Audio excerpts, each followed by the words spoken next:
right into questions. Everybody's good in the back, and we'll get a mic to you.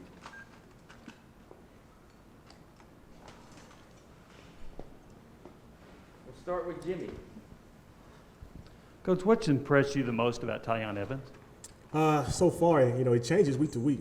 Tyon's been doing a really good job so far, being locked in practice. Thing that impressed me this past weekend was his pass protection. Something we made an emphasis on. You saw the 75-yard touchdown pass that we threw. I mean, he was right there to protect our quarterback, to keep that guy out of his face and out of his lap. So, this past week I thought he did a great job of being locked and loaded. We made a couple of checks at the line of scrimmage. The long touchdown pass he had on the screen, that was actually a check that we got into the right situation. So, just being focused, more focus and attention to detail is really what I've been impressed with him so far the last couple of weeks. Adam, and then Britt.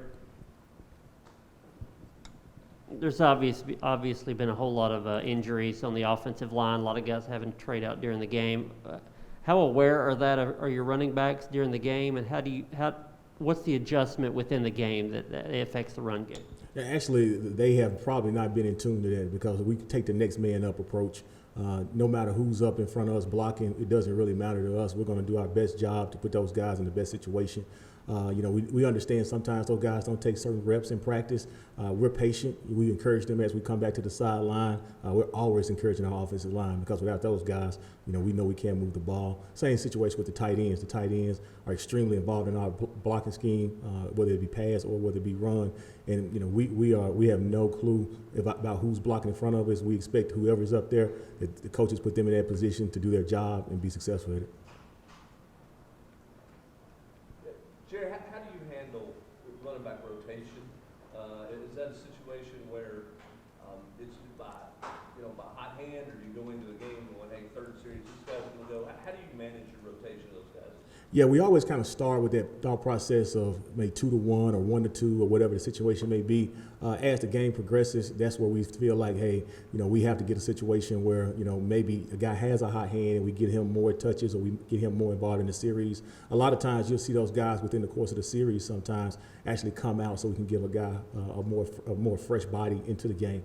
Especially with the type of tempo that we run. Sometimes coach calls 3 runs in a row, and a guy, hey, we need to get a new guy in so he can be a fresher body. And I think that's what's helped us a ton. Those guys are self-aware to know, hey, we can't carry the ball sometimes 4 or 5 times in a row, so maybe we need to tap out and get a new body in. So a lot of times it just varies, just the course of the game and the flow of the game, but we always start off initially with some type of rotation.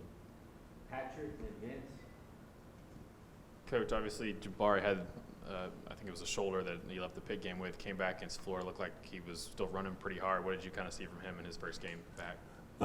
He was out in practice all week, and I saw consistently every day he got a little bit stronger and a little bit better. After taking that week off in Tennessee Tech, he was able to come back and, he practiced all last week. I saw strength, the power and the strength. I think taking that week off for practice or that game really kind of helped his strength and helped his body a ton.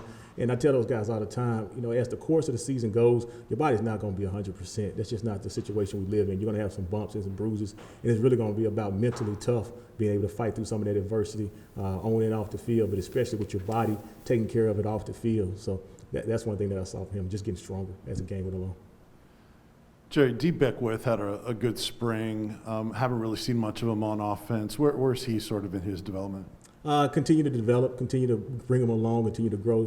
All guys take a little bit longer. Some it doesn't take as fast to grow and develop in the system. We got 2 guys right now playing at a really high level. He's still, with us. He's still in the rotation at practice at times, but he's really just fighting and working his way up the depth chart to continue to make sure he's the best version of himself.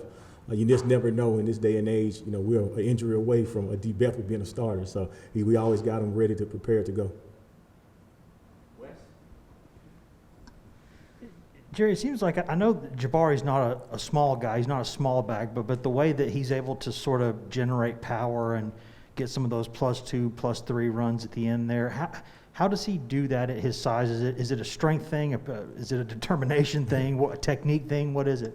I really think it's more about playing with great pad level. You know, being a guy that's got really a natural instinct to running the football. He really does play with great pad level. And, you know, he has a burst. He has a nice burst between the tackles, which allows him to gain momentum and then play with that pad level. He can generate that power through that way. No, he's not a 225-pound back that's just going to be naturally physically present.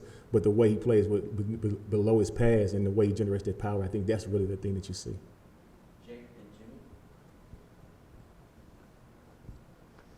With Jalen Wright coming on strong in the past couple of weeks, what have you seen in his progression and just kind of how he's filled that second or third role? I think really with Jalen, it's just a continued battle as a true freshman. You know, every week the game plan is a little bit different, and every week we're trying to figure out different ways to get our best 11 on the football field. Last week was a situation where, you know, we had two guys playing really good, and, you know, he wasn't involved as much in the rotation.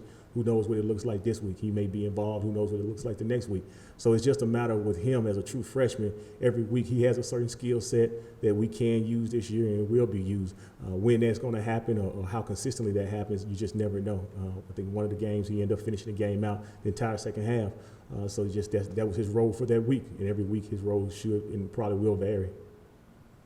Coach, Todd Grantham, the Florida defensive coordinator, said that Kentucky's harder to prepare for offensively than Tennessee. Do you think that Tennessee's offense is hard to prepare for?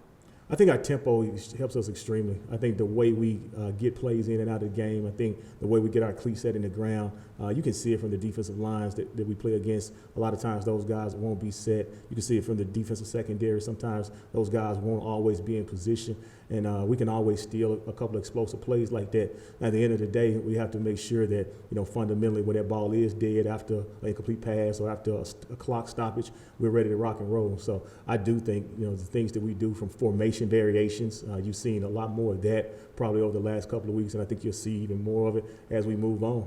Just always giving and presenting a different look to the defense is going to be our key. Two more questions, Kelly and Austin. How would you evaluate Tyon Evans' first SEC game, and then maybe some area for growth moving forward?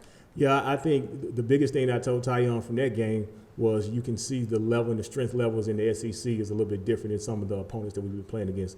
There were probably several NFL prospects on that field that are going to make a lot of money playing this game one day. And the way he ran the ball, always making sure that he plays with low pad level and always make sure that he's locked and loaded in tune to what's going on.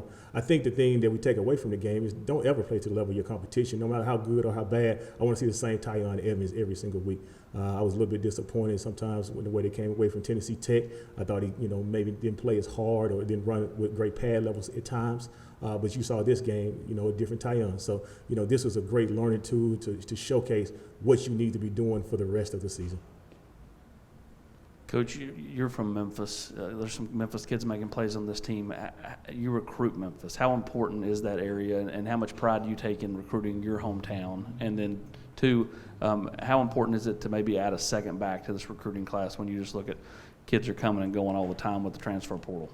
Yeah, I think, you know, being from Memphis, you know, there's definitely a sense of pride, and I want to see every kid on our roster be successful. But those kids from Memphis, you know, that remind me of myself when I grew up. And, you know, I take a little bit added interest sometimes in just checking on those guys and making sure they're okay, because I understand where they come from. I understand, you know, the schools I grew up or know a lot of their high school coaches, and that's really, really important to me. You know, that's one of the reasons that I chose and I accepted this opportunity to come to the University of Tennessee. It's kind of my way of potentially giving back to my community as well. I think adding a second back is extremely important. And you can see with the transfer portal and how guys are coming in and out of the programs, you can see how important it is. You just never know what that depth and what that roster looks like. I'm always interested. We're always checking the portal to see what those guys look like. We're always still evaluating high school students to see exactly who we can potentially add to the roster. We're going to take the best football players, the best 25-plus players that we can take, and whatever that looks like, I'm sure Coach Hyper is going to be all in to do that. Thank you, Coach. All right, thank you.